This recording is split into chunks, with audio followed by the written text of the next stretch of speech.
Do you know what time it is?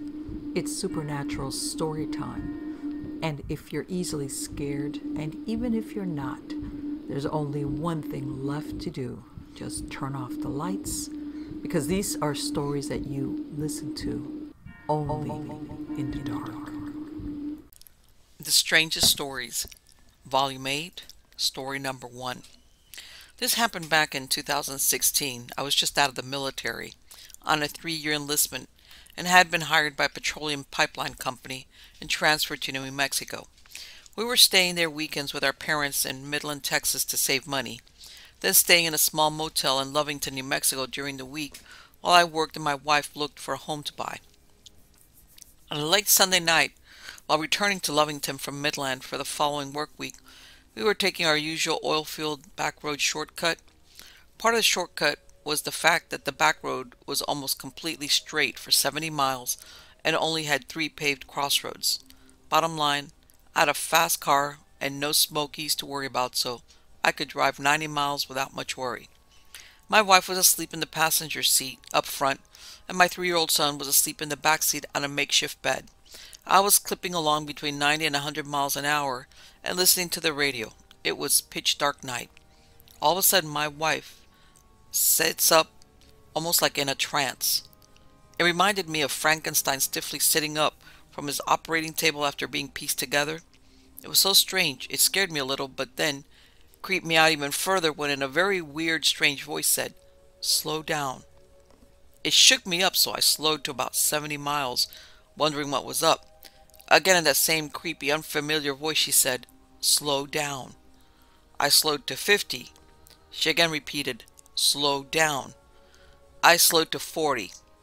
Then she said in that very strange voice, "I said, slow down." I slowed to 20.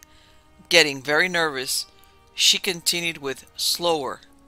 I slowed to 10 miles per hour, then slammed on my brakes just in time to run into a whole herd of black Angus cattle that had gotten out of a broken down barbed wire pasture fence and were all standing around in the road and bar ditches. I hit a couple of heifer, but not hard enough to damage my car or harm them.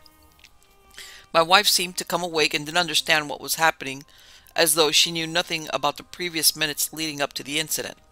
It was a pitch dark night. The cattle were on the far side of a long curve coming into the main road leading into Seminole, Texas. If I hadn't been doing 10 miles an hour, I would have never seen them. My wife's only memory was a dream she was having that we ran into something black and she could see she and I going through the windshield and our son following in midair right behind us. And in fact, we would have, as about 30 head of cattle would have been totally wiped out, as the cows were about 10 to 15 deep as I made my way through the herd. Yes, I started listening to my wife from then on. Next story. It was August of 1979. I was 16 and in the Boy Scouts. About a dozen guys from our troop were doing a week-long backpacking trip in the Sierras on the John Muir Trail Pacific Crest Trail. Our group consisted of about 10 boys, ages 12 to 17, and 2 adults. We were hiking in and around the Yosemite High Country. The goal for the week was 50 miles, although by the time we were done, I'd actually hiked about 80 miles, most of it with a 60-plus pound pack. Oh, to be 16 again. It was quite a trip, and we experienced a little bit of everything. We lost several days' worth of food to a mama bear and her cubs, which forced us to shorten the trip by several days. We were out for a week, but had originally planned on being out for closer to 2. We also had a scout go missing on a hike, and weren't able to find him until the next morning. He was fine. He got separated from the group at dusk. He wisely stayed put once he realized he had become separated, and we found him the next morning walking down the trail. And we were also asked to help evacuate a scout from a different troop who got third-degree burns on his leg after accidentally kicking over a pot of boiling water. As I said, it was quite a trip and packed some drama, but we also experienced one genuinely weird encounter that still puzzles me to this day. After starting our hike from Tulum Meadows, 9,000 feet, and spending an easy, uneventful day acclimating ourselves, we set out on the trail. We hiked up Lyle Canyon over 11,000 feet, Donahue Pass, and down into the upper Rush Creek drainage about 13 trail miles from our starting point. After a few spectacular miles following this narrow, rugged, and jaw-droppingly gorgeous creek, the trail entered the tree line and passed by a few pretty and fishable medium-sized Sierra lakes.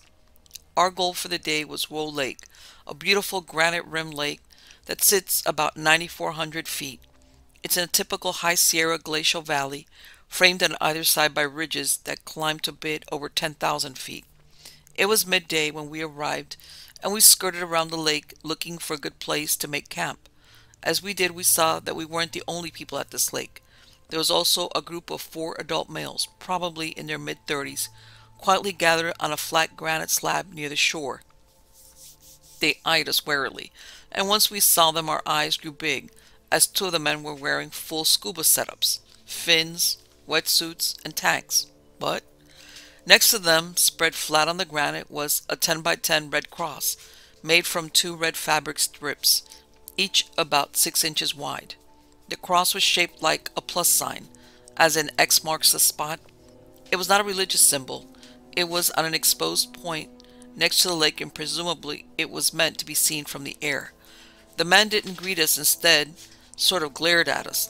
They seemed anxious, and we could tell from their body language they didn't want us around. I didn't notice any visible weapons, but I felt a sense of menace from them.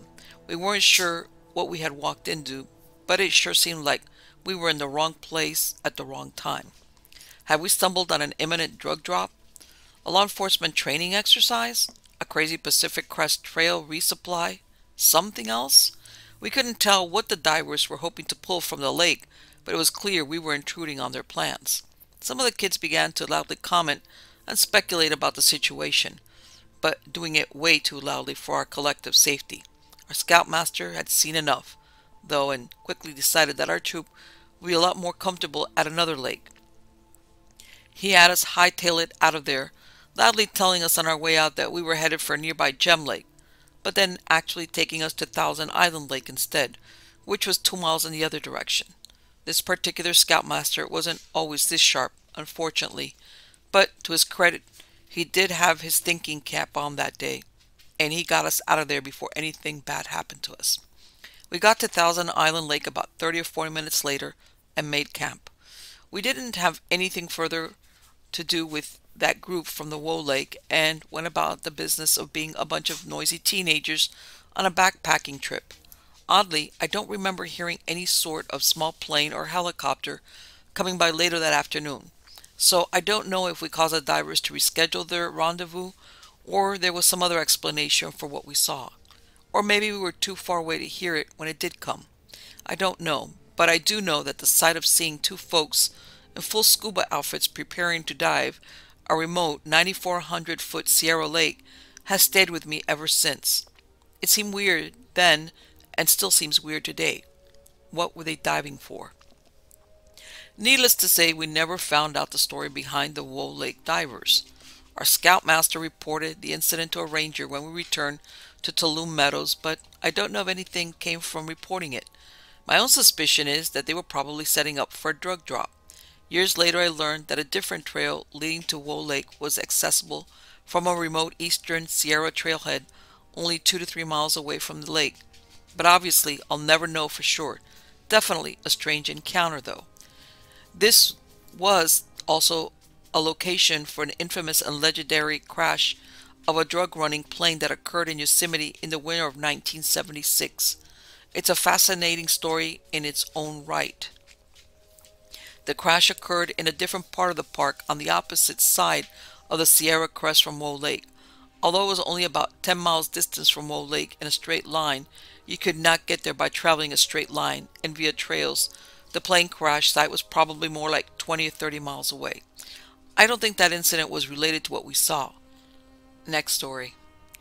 On the south and west of Houston, there are drainage bayous crisscrossing all through the countryside that serve as runoffs for subdivisions and businesses.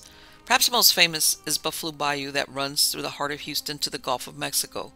It begins, however, west of Houston and starts ramping up its size in Katy.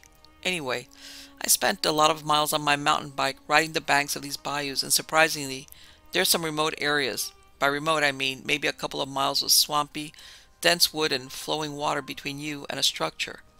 On this ride it was hot, maybe 95 degrees and humid, and I was trying and failing to acclimate myself to the hellish summers we have here. I was freaking dying and puttering along a single track on the bank of a bayou that intersects with Buffalo Bayou. If you know the area, it is the main bayou out of Cinco Rancho that passes under Highway 99, and when this story happened, the trail was only paved to maybe Fry Road. I rounded an easy bend and noticed a lone figure hiking the trail, heading in my direction. It wasn't unusual to see someone on foot that far out, but not altogether common either. As I approached, the figure was striking in appearance and did not appear to notice that I was on a collision course. I drifted into the grass off the trail to give the person space and got a good look at them as I pedaled by. It was a very old woman wearing something like Gandalf the White in Lord of the Rings and carried a long walking stick that looked to be handcrafted from tree branch. She was old, and I mean very old, like age spots, deep wrinkles, and stark white hair. She did not acknowledge me in any way as I passed by. My befuddled stupor, I kept pedaling for maybe 100, 200 more yards and rounded another bend before my brain kicked in the logic that this person had no business being out here, this far down the bayou, in this heat and at that age. My grandfather had passed away from Alzheimer's that year, and I finally put the two together that she could be lost.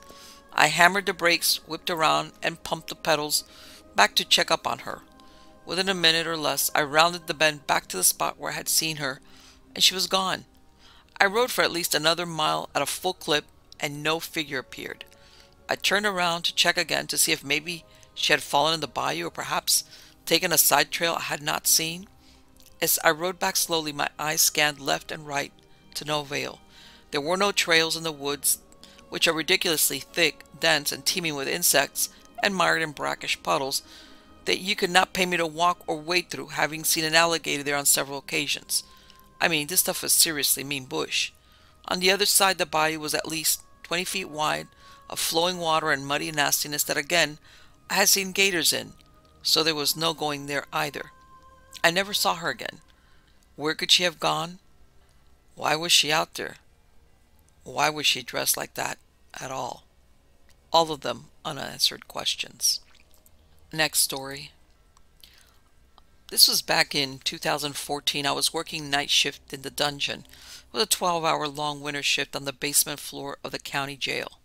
We had an inmate in at that time who gave everyone an eerie feeling of evil whenever he was around. The guy was in for some very unpopular but not overtly wicked misdemeanors in the eyes of society and would most likely receive only county time for his misdeeds. The guy's name, while I can't list it here, may have been identical to the main character in the movie The Omen. Anyway, he had a habit of letting everyone know that he had made himself an O-board. Due to reasons associated with my personal beliefs, I won't post the O word, but that it will be hard to figure it out. He was also kind enough to let everyone know that he freely and frequently had long conversations with the devil and any other entity that would talk to him. This creeped the remaining guests of the Gray Bar Hotel out to no end and concerned many of the staff. One night I decided to take a stand for my personal values and had made up my mind that as a Christian, knowing an object of evil was in an area I was entrusted to secure and control, I could not allow said object to exist any further. I know full well the legal backlash that could have resulted against me personally and the county as a whole, but did not and do not care. In this instance, I would rather be judged by God than the man as to what I did. While the inmate was away in another part of the facility, it was his cell's turn to be searched for contraband. I was the one to do the search and did find the board rather quickly. No other contraband was located, so I finished my search and took only the board with me. I stepped outside and lit the damn thing on fire, and in doing so seemed to have pissed off at least one entity that was fond of using it. The O-board was made of a sheet of notebook paper with a gel pen used to decorate the surface. A playing card torn into a triangle with a hole in the middle was used as the viewer. The eerie part about this is that as I prayed and touched the flame to this paper, it began to burn green. Unlike any paper I've ever seen where the ash turns white, this one burnt to black ash and loudly crackled as it did so. throwing sparks every few seconds. Once the board had burnt completely, I destroyed the ashes and returned inside into the control room. My partner that night let me know that the inmate knew about the destruction of his board and knew that I was the one who had taken it and destroyed it. This bothered me because he had been in another part of the jail, 2 locked doors away and completely cut off from any sight or sound from where his cell was. He also had no cellmates, and I had taken the board from the seg unit and destroyed it where only employees have access. To this day, I will never know if he could sense what I had done or if something had told him about it. About 2 or 3 nights later, I awoke around 2 a.m. to the feeling of being watched. I scanned my room while laying motionless in bed and saw nothing out of the ordinary. I then looked out my bedroom window and saw 2 red glowing non-human eyes staring at me. For reference, my bedroom window stands 6 feet off the ground. My bed is lower than the window. For eyes to be looking directly inside as they would have to be nearly 8 feet high. I locked into a staring contest with the 2 eyes and became so filled with a righteous anger that I felt as if I was standing toe-to-toe with this thing. I never once felt afraid. I was outraged that this thing would try to intimidate me. I continued to stare at the eyes as I ordered out in God's holy name. I then prayed as I continued to stare at the evil red eyes. They did not suddenly vanish or anything like that. Instead, they dimly went out until they finally disappeared, the glow growing weaker the longer I prayed. I got the feeling that though that this event lasted less than 10 or 15 seconds, the eyes attempted to remain defiant as they were being actively forced away. After the glow had left completely, I was washed with a sense of calm that has never been matched. There was a sense of security that I had only felt one other time. That time being the day I was practicing stalls in an airplane, and despite trying everything, including power off, I could not fall out of the sky. Next story. A story about dangers of the 2-legged kind. In the early 1960s, my mother took the 3 of us kids on a long summer cross-country camping trip while our dad worked. He closed his business and joined us for the second half of the trip. So, this was the smart, capable woman traveling with 3 kids, 12 and under. We drove and saw the sights by day and camped at night. One day, we pulled into a campground in late afternoon, set up the pop tents, remember those? Set up the tarp, set up the camp stove, and either made dinner, my mom, or hung around playing, us. A man came by a few times. I vaguely remember him being friendly. It had been a long day, and I'm sure my mother didn't want to have to do anything more, but just as dusk fell, she said, "Kids, we need to leave." We packed everything up and drove out. I remember the chain over the road into the campground was secured in some way, and Mom had to get out and deal with it. She drove us a good many miles down the road to a motel where we stayed the night. I don't think we fully understood anything at the time, but in later years she would explain that the friendly man kept coming back and hanging around. First, he offered to take all 3 of us kids for a walk. Then, it was my 2 brothers. Then, it was just me. He'd take me for a paddle in his canoe. My mother decided he was bad news, and she didn't want us sleeping in a tent with him around, so she got us the heck out of there. After that, my father got her a starter pistol. It was legal, and presumably we kids wouldn't have been able to kill ourselves with it, and presumably also it might have scared off the friendly man and others like him. 2-legged critters are the most dangerous of all. Next story. When I was 18, a group of us started rafting the Big Bend National Park in West Texas. This was years before rafting became a real popular deal. The country was very wild and remote, and even very dangerous back in the 60s and 70s for the drug runners. Cocaine, but mostly Mary Jane. We were using Army surplus rafts because at the time rafts weren't readily available.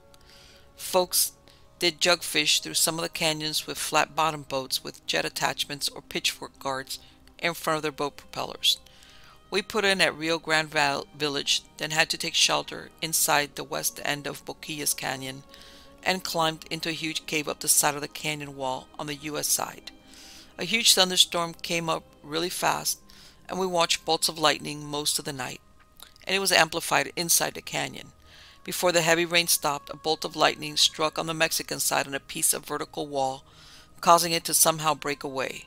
The splash it made falling hundreds of feet straight down into the river was really a butt-puckering moment. thinking it could have hit on our side of the canyon. We proceeded the next morning and spent most of the day floating and fishing. We throw our jugs in then and see if we could hook the catfish, and we would tend to swim to the nearest bank and usually hang up on reeds. When we came out of Boquillas on the east side into some desert flats on the Mexican side and the Black Gap Game Preserve on the U.S. side, we heard Spanish shouting on both sides of the river. My father-in-law spoke fluent Tex-Mex, which is Spanish with a unique dialect, so he told us quietly to paddle over to the U.S. side and continue to move quietly through the reeds under a small bluff. He said they were moving marijuana across the river. We just stayed quiet and slowly drifted right through their deal unseen because of the high steep banks and a heavy river came. When we got about 100 yards down the river, we were discovered by someone on the Mexican side who started yelling at us to come back and talk. My father-in-law yelled back a "kiss my ass" in Spanish, and we started paddling our butt off. Later that night, we pulled out at La Linda, Mexico, where we had left the vehicle. We did our duty and called the Border Patrol when we got to a phone 70 miles away. There were no cell phones back then. Over the next 10 years, we enjoyed many trips through all the Big Bend canyons and only had one more incident with drug runners, again in the same area as before.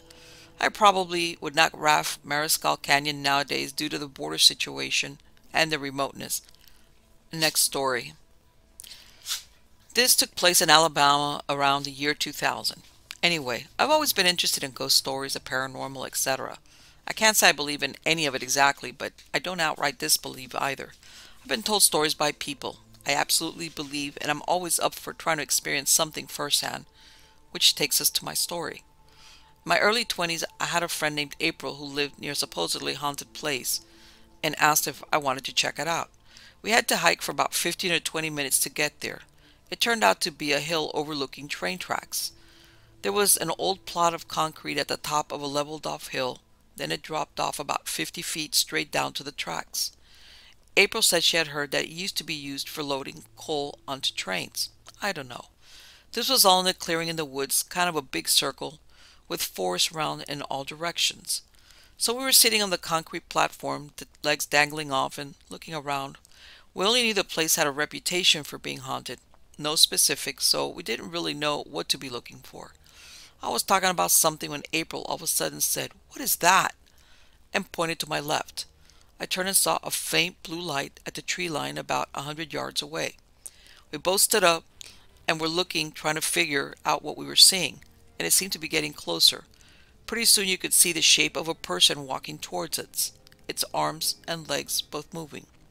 We both stared, absolutely stunned, until it got about halfway to us, 50 or so yards, I guess, maybe even a little closer.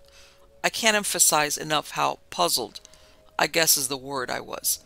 I wasn't scared at all, just couldn't figure out what I was seeing. It was an opaque, three-dimensional silhouette of a man made entirely of blue light. It even looked to be carrying something in one hand. Anyway, April snapped out of it first and yelled, "Run!" then took off towards the way we'd come in. I started to run and tripped. It was very dark out there, we had flashlights, and hit the ground hard. I got up and looked back. Right beside the place where we were sitting was a deer skull, some candles, and a homemade Ouija board.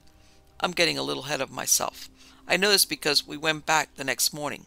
I saw it very briefly that night, I assure you. Anyway, I jumped up as fast as I could and ran to catch April.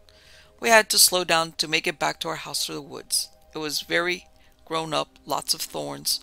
We heard footsteps behind us the whole walk back.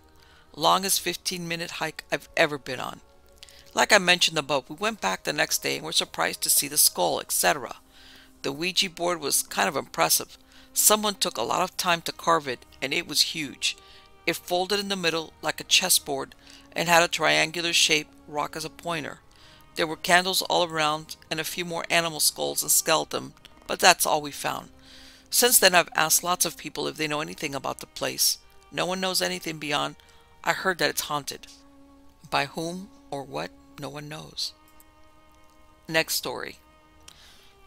I was driving home from work. It was a night shift and it was just after 6 a.m. Still very dark outside. My ride home from work is about 20 minutes, all back roads that are very dark and mostly wooded. Up ahead at the edge of my headlights, I saw movement. As I got closer, I saw this very large muscular dude with no shirt on. It was maybe 45 degrees out, so it seemed strange that he wouldn't even have a shirt. He also had an inverted cross painted on his chest and black makeup around his eyes.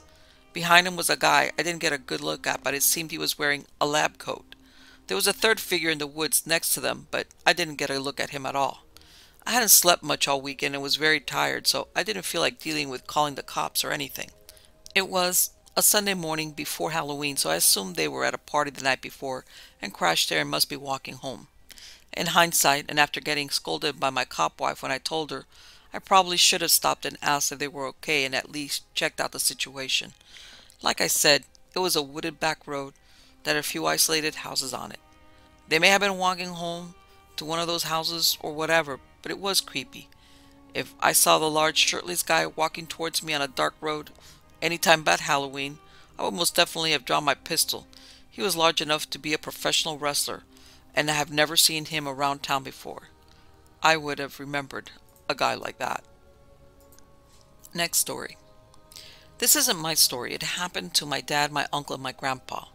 I've had independent confirmation from all three as well as some of the other guys in this story.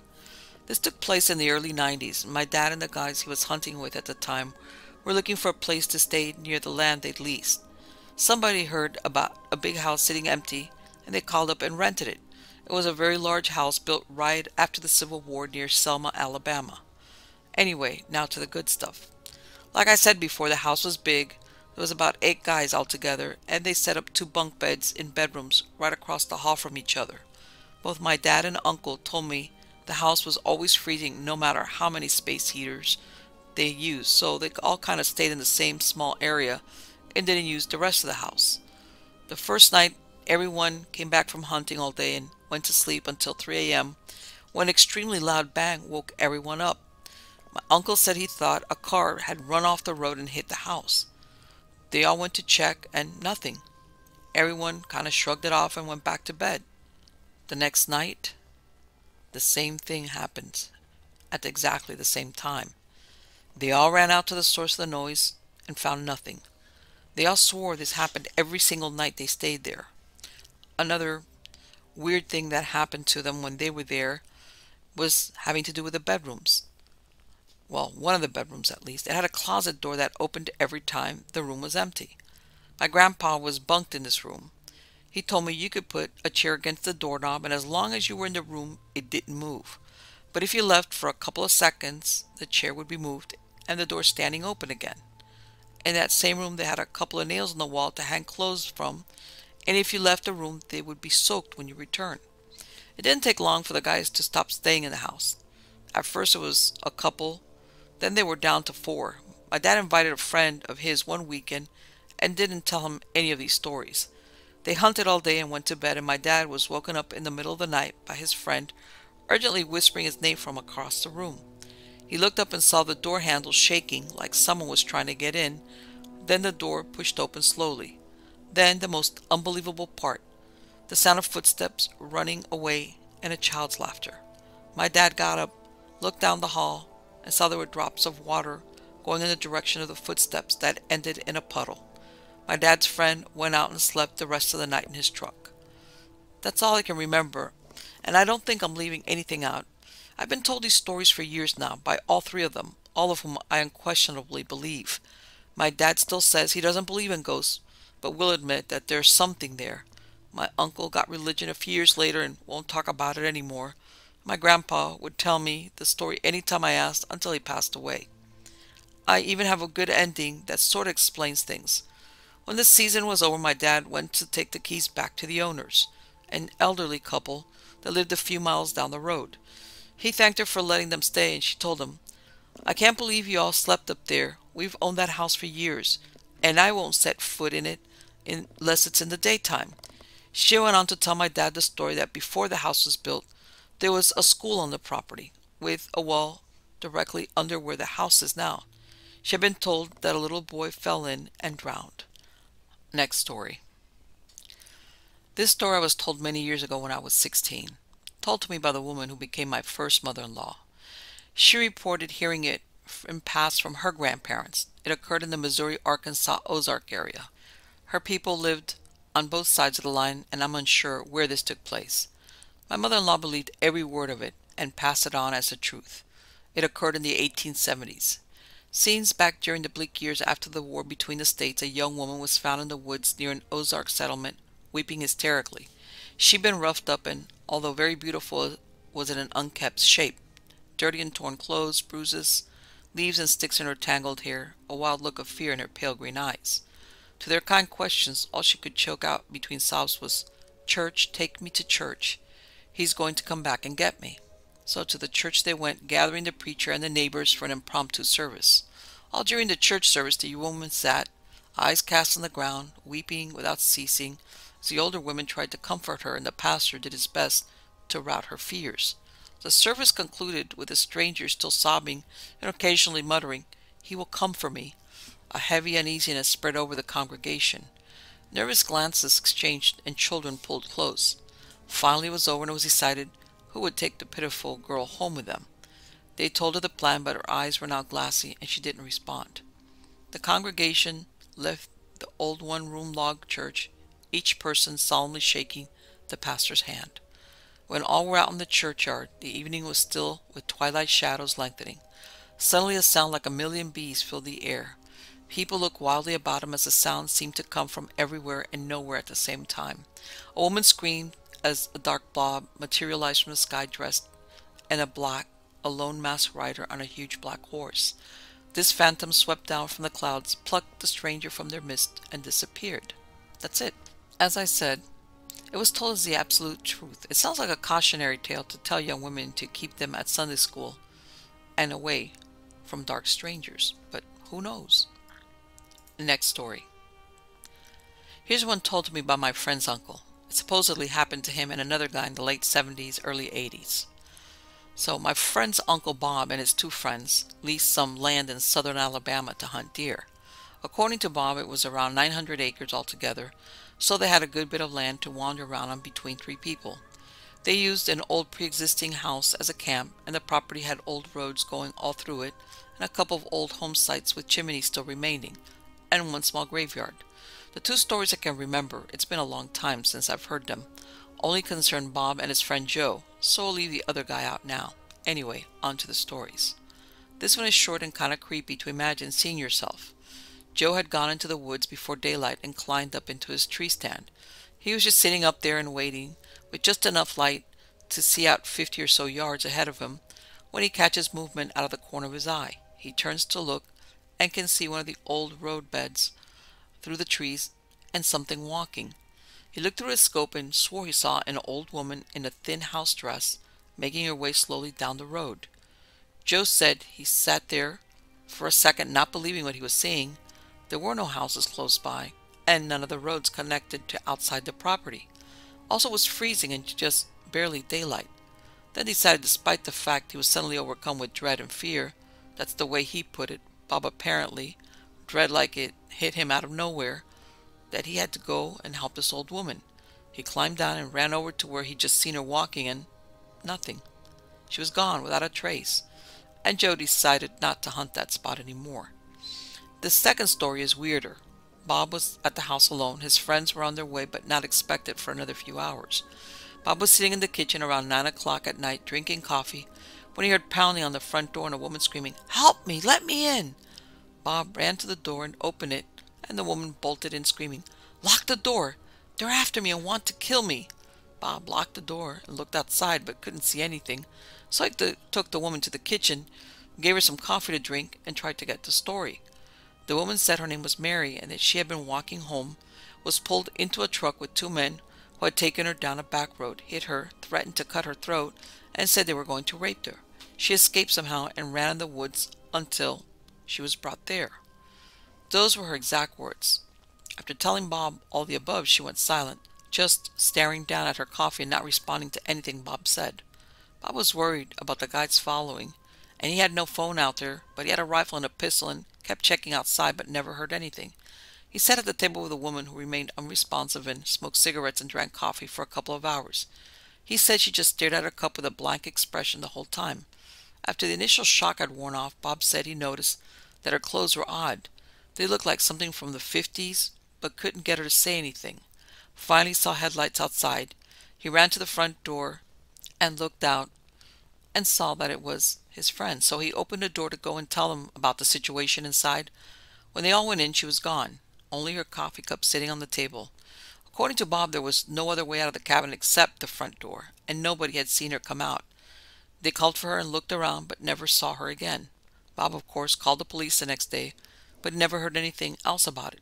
He personally thought that she was the ghost of a woman that had all of these things done to her, but hadn't escaped, and was for some reason drawn to the cabin. He said lots of weird things happened on that property.